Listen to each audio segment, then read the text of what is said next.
Hey, what's up, guys? Welcome back to another episode of the Tactical Baby Gear podcast. My name is Beav Brody, and in this episode, Alex's wife leaves town and leaves him stranded at home by himself. So he's struggling with nighttime bed changes and potty training and all the things there.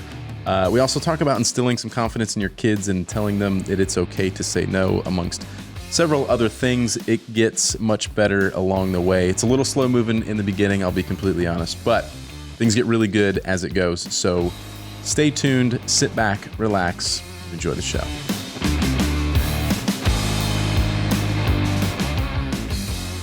Why don't eggs tell jokes? It has something to do with yolks. They'd crack each other up.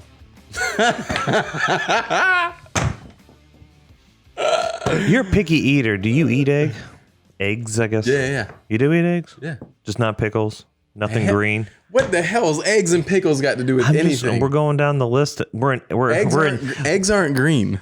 Well, green eggs and ham. Come on. That's some Dr. Seuss nonsense. When's the last time you had a green egg? I don't know, but I think as I'm, reading more, I read a lot with my kids, but as I read more and more, and I haven't ventured into a lot of the Dr. Seuss, but once we enter into green eggs and ham, I'm gonna have to find some dye or something when I go to make the eggs, just to see what they'll do. All right, and here we are. How are you this morning? I'm great. You're great. I'm great. It's Friday. Well rested. I feel well rested. I had a little nap the other day. I was telling these guys everyone's and the allergy situation here. It's ridiculous. The January temperature changes. It's like January, but it's April. Pollen out. Everyone's dying. No one knows what's happening. And because usually get to the buffer months of let me build up my allergy medication and everything else. Yeah. But it was it went from our cold. Well, let's be real, our cold to then 50 degrees to 80 for about 2 weeks straight. And all the plants are cool, it's spring. It's time to bloom. And they all did it at the same time. I'm literally taking my car through the car wash, and it's yellow in January. Yeah. And I can barely see because my eyes are blurry from the allergies. Oh, man, it's been a wreck. I know. My kids apparently are starting to have allergies too. Really? Yeah. I was dealing with all that stuff, the Vegas and back and all the climate changes. We ran up to the warehouse. And then we were in North Carolina. Yeah, doing a little bit of traveling. You are, at least. Dying. And then I took a nap at 6 o'clock the other night, and I had to get up at 7 to go pick up Cameron from gymnastics. But after that 1 hour nap, I felt like $1 million. Now, can you nap that late and still go to bed? Oh, yeah. Nah, see, I mean, a lot of times I'll have trouble, but I stay up so late anyways. And I usually just kind of stay awake and work or do things or, reply to DMs or whatever until I just pass out. So just burn it down and pass out. You could come stab me in the leg at that point and I'd still probably be asleep. Interesting. Yeah. Once my hamster gets on that wheel, if I'm worked a little too late, it takes me a good hour after that. So I've been trying to cut out mine. Run down. I don't usually take a nap like that either. If I'm taking a nap like that, my body needs it. No, I took the first, I say nap. It was about 15 minutes, which is a long time for me with all the kids. This past weekend, literally it was Saturday, they were down for their nap, even though the older ones weren't sleeping. And I laid on the couch. I was doing some work and I couldn't even keep my eyes open. Just, the blurriness, the allergies. And I was I got to shut my eyes. And it was about 15 minutes, woke up, felt like absolute doo-doo because it wasn't long enough. But, yeah, I'm just hopefully my medication's catching up so I can feel at least a human again. And then hopefully I can get my kids to sleep again.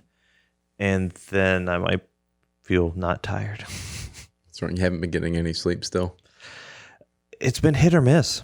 So last week we talked about the little, we'll call it a water trick that I've been doing, which was, so we took away the nighttime diapers for the 3.5-year-olds. One kid's picked it up really well. The other one, it's really hit or miss on if he has an accident. So what we've been doing is I'm calling it the dream pee. How you get the dream fee if you're nursing, it's the dream pee. So he wakes up and talks, but he doesn't remember it the next day. Mm-hmm. But I'll get a glass of warm water. I'll put him on the potty. He kind of fights me a little bit. I'll pour water down. on his area, help stimulate and have him go to the bathroom. So I did that last night. I'm on dad duty by myself. The wife's out of town for about three nights, 4 days. So last night I was doing it, by myself. Got him to go. It's perfect. Put him back in bed. It's about 10 o'clock. And disastrous night, just all night. But as it relates to this part of what I'm getting at is that he ended up peeing the bed at 4:30 this morning. And I'm like, what is happening? So he's done this 2 nights in a row, but the week prior he had like 5 days without anything. So it's like, all right, like what's happening? But unfortunately, what's been happening with him is when he wakes up, the twins are in the same room. The other one's been waking up, and I'm changing the sheets. I'm changing him out of his pajamas. And for whatever reason, Max is the one who's seems to have the potty training down. Nico, not so much. Max like loses his marbles over the fact that Nico's changing out of pajamas. Like my kids are literally like, fair. Well, no, it's like, oh, if Nico's wearing the puppy pajamas, I wear the dinosaur pajamas. If Nico wears the bear pajamas, then I wear the bicycle pajamas. Like, it's like he's got some OCD click. Well, he must be your child. True. So I can't really fault him for that. But so he'll start losing his just, what, over the fact that Nico's getting some new pajamas. And I'm like, dude, it's 4 a.m. Like, get in bed. And this is, day 2 of this same sort of not last night, the night before, we literally had an hour and a half tantrum at from 3 to 4:30. That's the worst. And there's nothing you can do. You're just trying to you're not trying to just all right, how do I try to keep patience, which I have absolutely none at those hours. Yeah. Especially on day 2, because I know my kids are smart enough. And it's like, I know he's now awake because he's having full sentence conversations with me. So it's not like I'm yelling at this kid who's kind of asleep and doesn't actually know what his actions are doing. It's like, you're communicating with me. And so I'm like, yes, okay, we'll change. Or you don't need to, we don't need to change your pajamas. He's wearing the same pajamas, just clean ones now. And it's just at that point, shut up and go to sleep. Last night, I just, because the wife usually tames my temper. But last night, since I was by myself, I went full Alejandro, just, you are getting in your bed. Because I never raised my voice to my kids. And thankfully, it seemed to kind of cut through the BS and the half asleepness, because they you could tell I got their attention just because I never yell, but it was just now let me lead it up. So we did the dream pee at 10. One kid fell out of bed because we're we don't bumpers on it, so he just turned backwards and did a head over head flip. Actually, let's see if we can get the clip. It's hilarious. I feel bad for him because I was like, I'm glad you didn't break your neck. I'm laughing now that you're not not injured. But so he falls out of bed at midnight. So he's all crazy, so I pick him up, put him back into bed. Then it was an hour later, he woke up saying he needed to pee. So I tried to take him to go pee. He didn't pee. So now I'm fighting him. And I'm like, well, if you're already up, I'm going to make sure you go pee, because I don't want to wake up an hour later, or I don't want to change, dirty sheets. So I'm pouring water on this kid because I've never done this. I'm like, you are going to go to the bathroom. And he's fighting me and everything else. And finally, it's just fine, just go. And he wakes up 30 minutes later because, I was pouring water on him. I had water on my hands when I picked him up. So his pajamas were just damp on the outside. He's like, oh, my pants are wet. I need new pajamas. I'm like, you're getting in your bed, not doing this. And then it was I finally slept for 2 hours, thereabouts. And then peed sheets with the other kid. So I'm thinking tonight I'm probably just going to have to separate them. They're not going to like it, but Daddy's got to drop the hammer. Daddy needs to sleep. At least tomorrow's Saturday, and it's not like you got to get up first thing in the morning and do anything in particular. Yeah, but we don't do screen time and stuff, which being able to turn on a TV sometimes and just be able to go about getting, cleaning up the kitchen from breakfast and everything else makes it certainly a lot easier. we don't do that. So it's just it's a burden I've put on myself. And they do well playing by themselves, but if they're up at today, they're partying at. Thankfully, it was 6:45 because they were up so early. The day before was like 6:15. The day before that was like 5:45. The point being, depending on what time they get up, if they're already hung out in the house for 3 hours, like you just got to get them out of the house. So it's like 8:45 or 9 o'clock. You got to be going somewhere anyways. So it's like most people are just waking up, and it's like, nope. We've already had our 3 hours in the house. Now we got to go somewhere. We're bored with this. Yep. So we got a real thing. Yeah, it's like that. That's frustrating. It's like you think you have everything at home. In some cases, we're like, there's no reason to leave. Like we got all this stuff. There's things for the kids to do. We've got a trampoline or a swing set or a this or that. You're like, why do we have to go somewhere and play on a different playground? Like it's the same slide. The kids just, it doesn't stimulate them. They just get bored with it and all this stuff where, or when it's raining and they can't go outside and you're stuck inside. You're like, there's only so much you can do to entertain them inside for a while. And then you're like, I guess we're just going out in the rain. Like jump in the car. I don't know how people do it up north. Like, God bless. Like not only one, I don't know how y'all, all right, I'm going to put this jacket on to go to the car. Then I got to take it off to get you in the car seat. And then I got to put it back on to get you out of the car. And oh, by the way, it's still cold and maybe it's snowing, maybe it's not.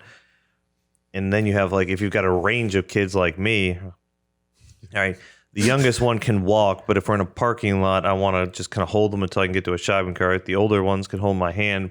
But then I'll put, like if we were up north, it'd be like, all right, get out of the car, put on your jackets. I'm like, oh, I couldn't do it. No, like I'm getting hives just thinking about that right now. Literally, I'm starting to like, I'm starting to like sweat just thinking about the fact that I couldn't handle that. It's crazy. So the point being is like, but cabin fever, like, all right, it's 20 degrees outside. We're not really going to the park. Mm-hmm. Month 4. Like, what is this? It's like you need to like do the captain's log there for like, all right, it's been this 3 months of winter. Kids have been in the house for, oh God, I don't know how you do that. Especially if you're in the city too. Like if you're limited on space, like, I mean, I guess. Yeah, I guess it's all what your kids get used to too. Yeah, like if they've grown up with it. Yeah, that's just your life, I guess. That's the normal. Then, from my outsider's perspective, I guess. Yeah, I mean, a lot of people just actually leave their house, though. Fair enough. Alex has a bat cave. He just goes there and never comes back. It's true. It's true. We spend a lot of time outside the house. I feel like we're never home, mainly because the kids are like at gymnastics or this or that, or then I'm trying to do something, so I'm like loading the kids up and we're going to Lowe's to get something to do something at the house. Yay. We bounce around, but again, my kids aren't quite. I guess I could have them in some sports and everything else, but there'll be plenty of time for that once they 4, 5, 6, 7. So I mean, you've got the twins, and then you got Anders, and then Emily's pregnant, so you just spread thin all over the place. So like signing him up for a sport where you have to be there. Well, that's what the thing is too. Is Thursday I would hate for practice, and then there's I wouldn't want to be like on Saturdays, and then half-ass into it, where it's like, all right, well, my kids aren't going to go to practice. Like, you got to do it twice a week. We'll be there maybe once, and then maybe we'll show up to some games. Like, either you're committed or not. Because I also want to set the tone for my kids. If I'm going to sign them up, we follow through. Right. Oh, I don't feel like practicing today. Well, we committed. Mm-hmm. I've been dealing with that with Kendall lately with gymnastics. She like Cameron's all in 150% into gymnastics. Like that's her life. And that's awesome. And she's great at it. Kendall started doing gymnastics at one point, left gymnastics and decided she wanted to do dance. We're like, all right, well, you're not really that good at gymnastics anyway. So like, we'll try dance. Like she was so young. It's like, let's just let her try things until she finds what she's into. And she did dance for a while. And she was like, yeah, I don't want to do this anymore. I want to do gymnastics. I'm like, hold on now. We're not playing. Like now it's like, all right, we're not just going to start bouncing back and forth. Like if you sign up for gymnastics again, like you're doing gymnastics for a while. It's not a month and you're going to switch and change your mind again. Anyway, so she's been in gymnastics for a while. She's been doing well with it. But recently she's been playing I don't want to do gymnastics anymore, And I've had to sit down and talk with her. And then she got kind of off the hook when Brandy and I were out of town in Vegas for SHOT Show. My mom had the kids.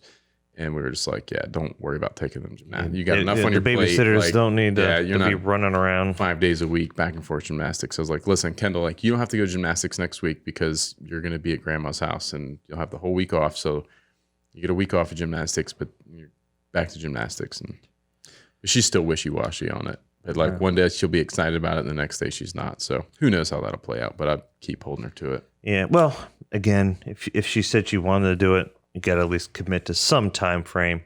Right. And just find the balance right? Where it's like after 3 months, if if the kid's just super not into it, they're 6, right? So like, let's transition to something else. And money. Yep. But at the same token, you got to still like, well, if you commit to something, you gotta see it through. Right. My thing was just with anything is like, so it's not like there's seasons where it's like baseball or soccer where you're like, all right. I mean, they have the competition season in the fall, but like she's not in that world yet. So it's more like, you just as you progress, you kind of just keep progressing. But if you stop, you just stop. Yeah, I mean, if she kept through with it now, she could compete in the fall. That would be like her first competition season, and we'll see if she makes it that far. Yeah, but I'm not like. Not gonna just push at this point. I'm not pushing it to be like, well, you got competitions in the fall, like that's a year away. Yeah, I'm like, see what happens. See how the next few months go. But yeah, they get wishy-washy, and we did soccer for a while too. Cameron did. I think she did 2 seasons of soccer, if I remember right. The first season was a disaster because she's like 3, and it's like a bunch of 3-year-olds running like a swarm of bees around a ball, and they're just like there's like 3 kids on the field that are smart enough to like kick the soccer ball. It's like the 3 kids who have an older brother or sister, right? And then the rest of them are just chasing each other because someone's chasing the ball, and then they're just chasing the other person. They don't care about the ball. Yeah. It's hilarious. We signed the twins, and then they start running the wrong directions, and it's comical. They not my boys. It's like they seem interested in it, but yet. When I got them in the group setting, they kind of just weren't into it at all. Well, it's intimidating. But they're on this field. So there's a bunch of other kids, happens. And there's you got to run towards the goal, and there's people screaming at you to do this and do that. Da, da, da. I think it'll be a big difference because there'll be 4 right before the summer. This summer, obviously, the 4th baby will come. But then in the fall, they'll have that much. They'll be that much older, and I think we'll probably sign them up for something and see how it goes. Well, they'll be great at basketball, I'm sure.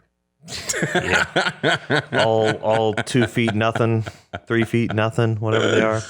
We do not have the height gene in this family. I'm about to have a basketball team, but I don't think we'll be playing. I don't think we'll encourage whatever they want. Esports basketball team. We'll play basketball until kids start hitting puberty, and then might have to cut our losses there.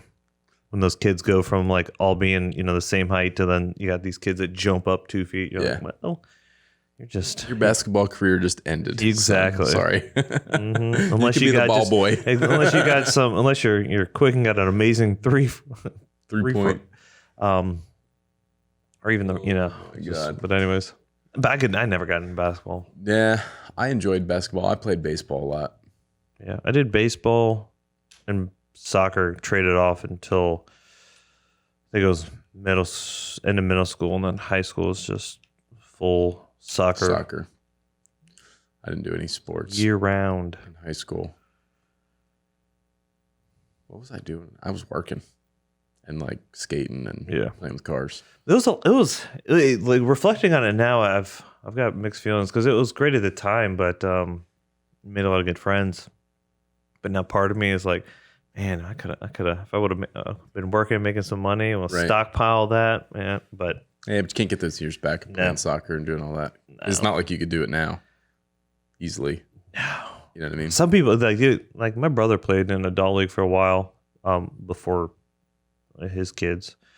And he's always like, yeah, you should come play or whatever else. I'm like, I'm seeing these like older guys like Torn they can't ACLs. walk and a torn ACL. I'm like, I ain't got time for that. Yeah. I'll go exercise, stay fit, try to eat right, but I ain't trying to hurt myself. I like the camaraderie of like, playing on sports teams Dan and everything Jansen else. And those guys like play softball, and they're like, but that's, but even that, I'm like, God bless people that can. I guess it's all in how you manage your time, right? Like you set aside certain times for certain things. I set aside, just different priorities or whatever. But like, I guess I'm in a completely different stage of life with how many kids I have. But like, I couldn't imagine. We have a lot of other things on our plate because of, and we've made that bet, right? We own a business, and there's a lot of things that we have to do, and there's a lot of things on our plate, and things that have to get done that aren't going to get done if we don't do it. And we have big ambitions and all this stuff versus, like Dan and Jansen, who I just referenced, who work at banks and like they go in at 9, they leave at 5. Their job is done for the day, which means they can go on Thursday to softball practice, and then next week, Friday, they've got a game, and like, they get their kids and they have time. They make their priorities for that. But it's like work hard during their hours, but 5 or 6 hours a week where they play softball and have buddy time, and that's their outlet. Good for them. Yeah. Like, I wish I had that at times, but I also like my business. So it's like, there's trade-offs in life. There is. I don't regret any of my decisions to date. I got none I regret. There's stuff that I wish never happened in a way, but they're also the same things that set me up to be where I am now. So I'm like, that's what happened with both of our businesses. It's a blessing in disguise that you can't recognize as a blessing until later in life. At the time, you're like, this is the worst. This should never happen. Da, da, da.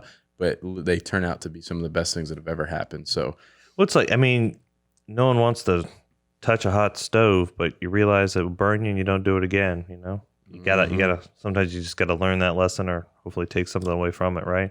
Yeah. Whatever the case may be. Mm-hmm. Yeah. There's good stuff. There's bad stuff, but they're all learning points. That That's been the hardest thing with the kids, though. Stepping stones to get you to where you need to go. You're like, all right, are they old enough now to do said task? It's like, can you help me unload the dishwasher? And you're like, all right, don't break a plate. But yet, I want them to learn about chores in the house. So you're like, all right, can you please pick that up and hand it to me? 2 hands. Hey, thank you. All right, don't stop. All right, 2 hands. So, I don't think my kids have ever broken a dish. Now that you mentioned that. Now you just set yourself up. Like maybe. But it's like this task that I do in 5 minutes. You're like 30 minutes into it. You're like, oh my gosh, hand me the coffee mug. Don't break it. That. Listen, I've talked about that on Instagram stories before, and I just talked about it the other day. Oh yeah, with the cars.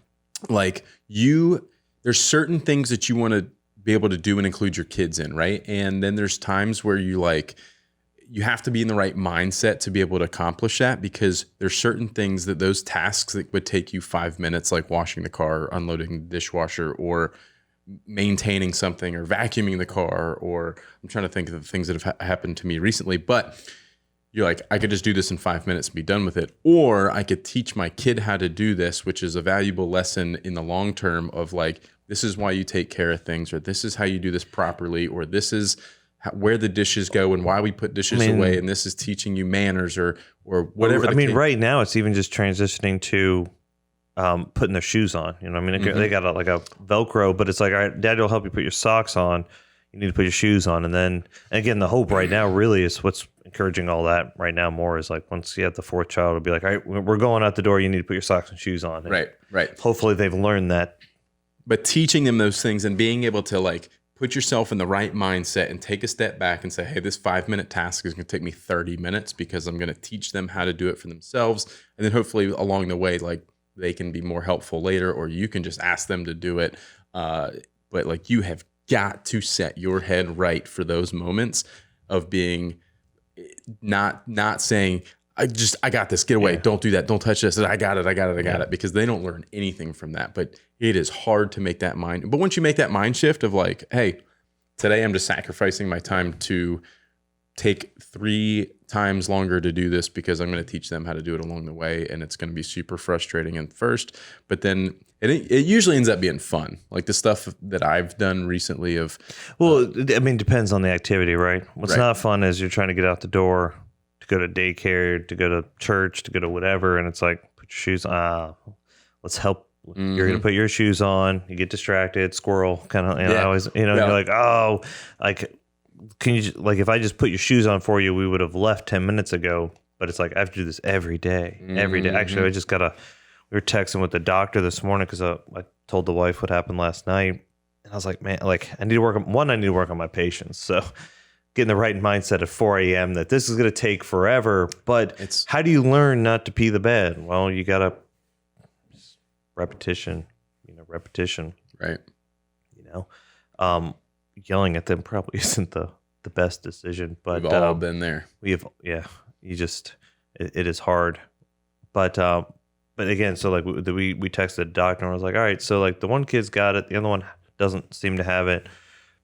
Is there something like here's what we're doing, like a dream pee and then the whole 9 yards? Like, are we missing something? And the doctor, thankfully, can take that step back because he's all, they're kind of always in the right mindset of like, well, no, you're doing it right. Just keep at it. You're like, that's right. You just got to keep at it, right?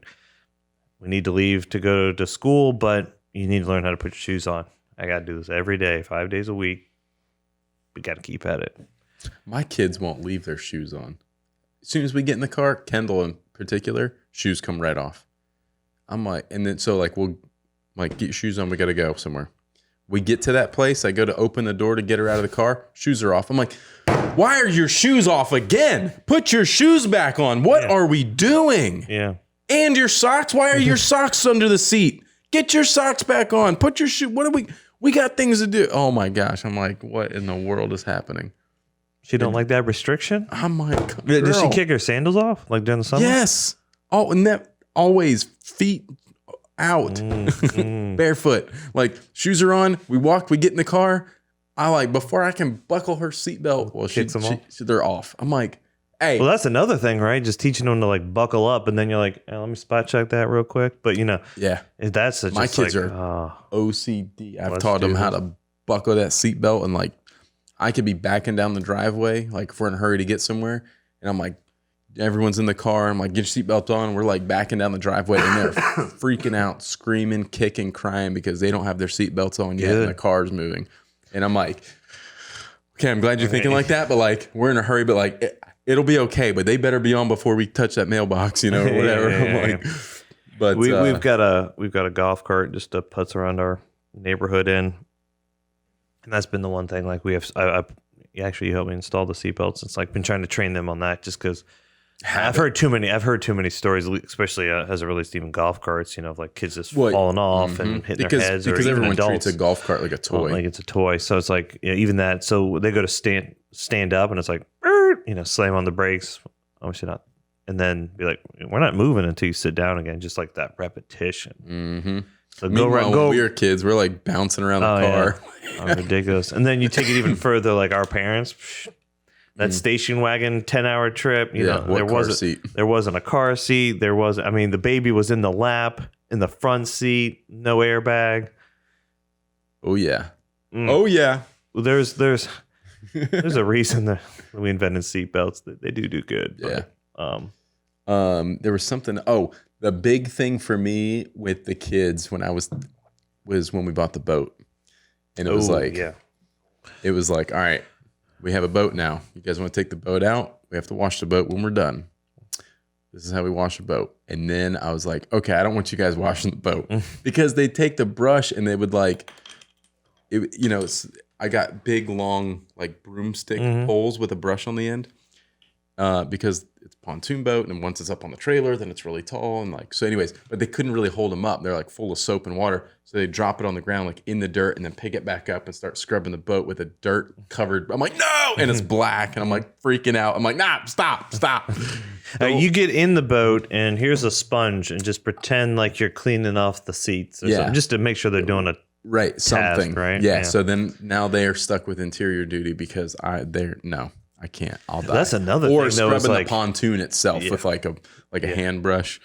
But like, I'm like, oh God. Oh, but all the rules involved with that. Put your life jacket on. When we're moving, don't be getting up. Don't be walking around. They're pretty good about that stuff, thankfully. But yeah, just setting those getting in the mindset, because I think we've talked about it before. It's like I think you'll know what I'm talking about with the 4-wheeler incident. Mm-hmm. Or like, if you don't like having a boat, if you don't have a boat beforehand and then you have a boat, you got to realize, like, obviously the repetition of just explaining all these things because like they've never been exposed to it, so they don't know what they don't know, what's safe, what isn't safe.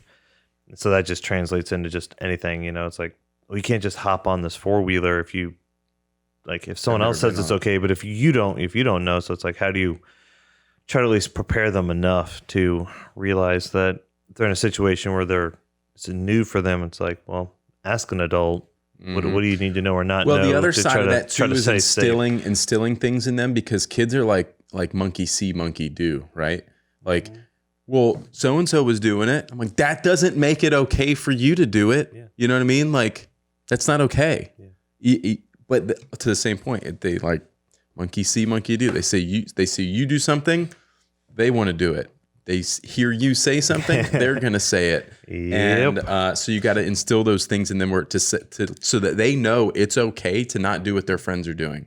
Mm-hmm. That we had an instance of this recently that I'm trying to remember the exact situation, but it was the same sort of thing where it was like, well, so-and-so, I'm like, it doesn't matter. It's okay for you to not do it or say no, where I'm not allowed, or tell an adult, or I need to have a helmet on, I can't do that, or whatever the case is.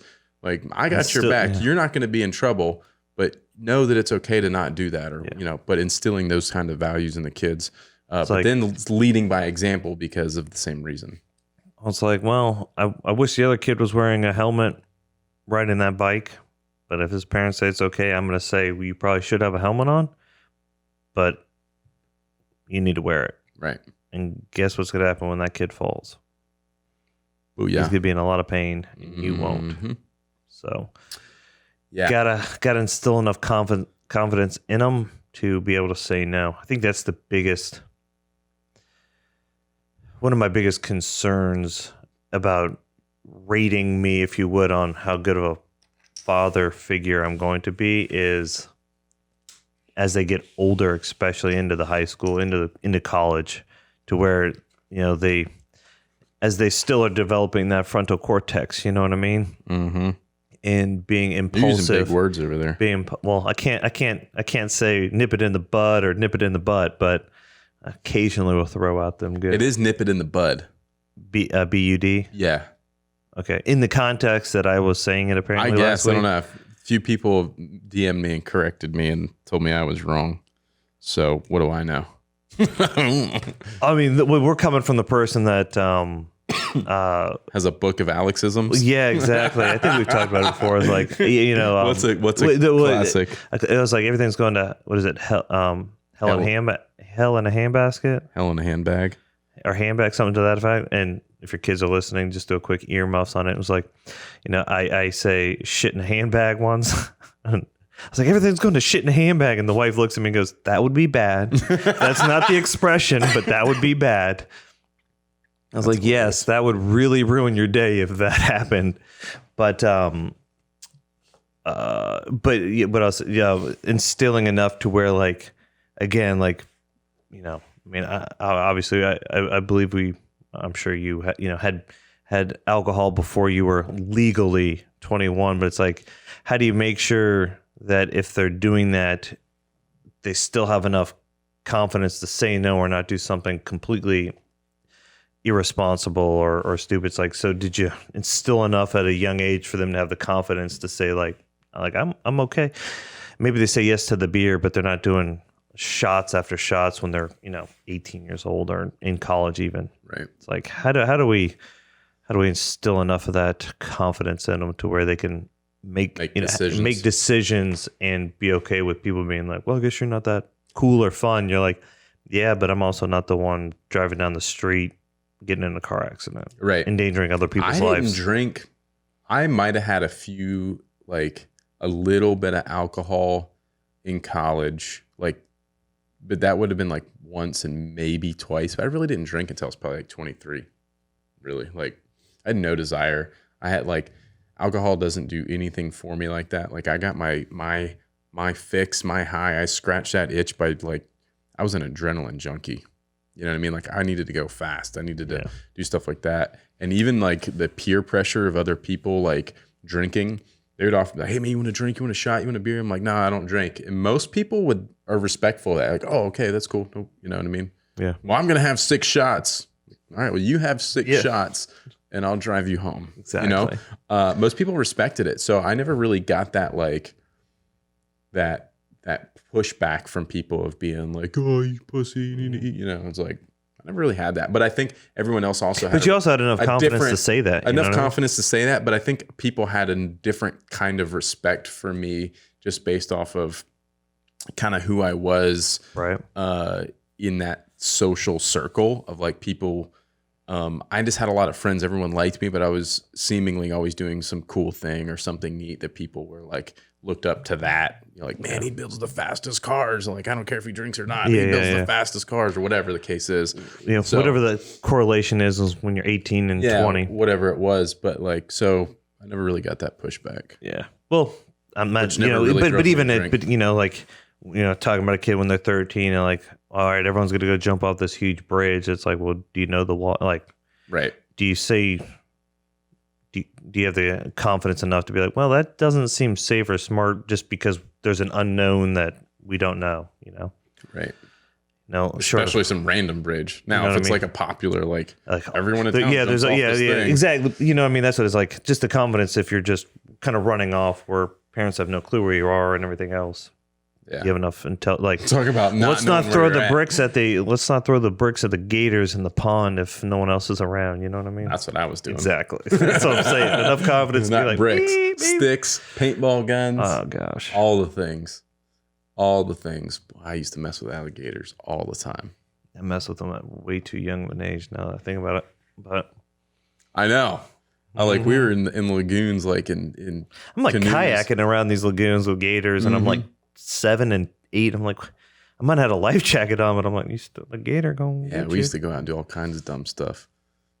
But anyways, in short, that's what it's like. Mine's still in enough of that confidence in them to make as good a decision as possible. But I think if you could lead by example, if you're around them enough, they'll pick up on it. Yep. Hopefully they won't lead by my nighttime example. Maybe that's why he's tantruming, because I'm throwing a big tantrum when they're tantruming. Well, but they feed off of that. You know, it's almost like a dog where they like feed off the energy. You know, if you like Hans, for example, my psycho ass dog, who's like, if you come in there acting all nervous, he picks up on that and he's like, you probably ain't supposed to be here. I'm going to bite you. You know, so I mean, there's a lot more to Hans than that. But the people that he's met that I've strategically had him meet, when they come in there with confidence or like, I'm not afraid of this dog, they kind of like, oh, well, he's not afraid of me, so I'm not going to like try him or whatever. And it just changes the dynamic completely when they can pick up on that type of stress or not stress or confidence or whatever. But like they feel the energy, and the kids feed off of negative energy and they feed off of positive energy. And like when I come home, I try to be super positive. I mean, like there's certain days where I can come home and bitch about something, but like, what's that going to do for them or my wife or whatever? And everyone now the kids don't need to hear that too. And everyone's just like in a bad mood because I'm like, the website broke. This is crap. Da da da. Or what's been hard though is coming home, and if the kids have been like terrorizing mom in this case, and in my family dynamic, it's like I can't come in and be like, all right, well, let's go upstairs and play, because I'm like, all right, I got to follow whatever mom's already instilled at this point. What's so happened I'm looking at her and she's just like, it's, you know, like shaking her head. I'm like, all right, I guess I got to be a mean dad, even though I haven't seen you all day. But it's like, we're not just listening. You weren't listening and this, that, so that you don't get to come home and just play, which, you know, which stinks, because you're like, well, I haven't seen him. I want to hang out before we go to bed. But I'm like, well, I'm also not going to just completely undermine her. Emily's like, don't be all nice to the kids. They've been bad all day. Exactly. You're like, I got it. All right. So I guess you're going to come home. You're going to sit down. We're going to go. They're like, yep. Bath time's in an hour. I'm like, I know how good of a day we've been having. So no one's napped. Got it. You know, so understood. It's frustrating, but you got to be on the same page, or else you'll just undermine. And then now it's mixed messages to the kids. But you're right. Like I try not to express. Actually, I don't think I do it at all in front of the kids if something's frustrating at work or life or they whatever, that they might pick up on. It's we can have adult time afterwards. Shut the door, they're in bed, and then be like, let me tell you about my day.